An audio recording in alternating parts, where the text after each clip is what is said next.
In this video, we are going to see how we can enable or disable the JavaScript in Google Chrome.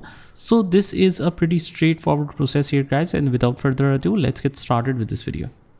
So what we can first of all do is just click on these three dots at the top right once you are in the Google Chrome, and then just click on the settings at the bottom.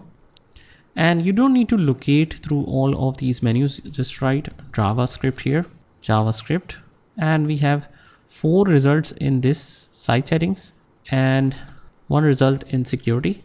So we will go to the site settings, and once we are in here, just scroll all the way down to the section where it says content and just head over to JavaScript.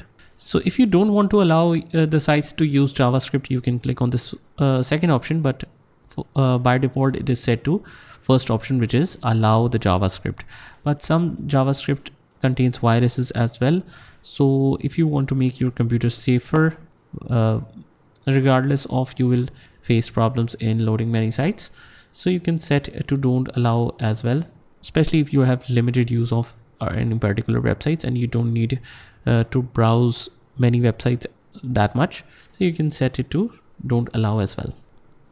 But that's pretty much it. This is how you can allow or disallow JavaScript in Google Chrome. I hope you found this video helpful, and if you did, hit the like button and subscribe to our channel, and I will see you in the next one.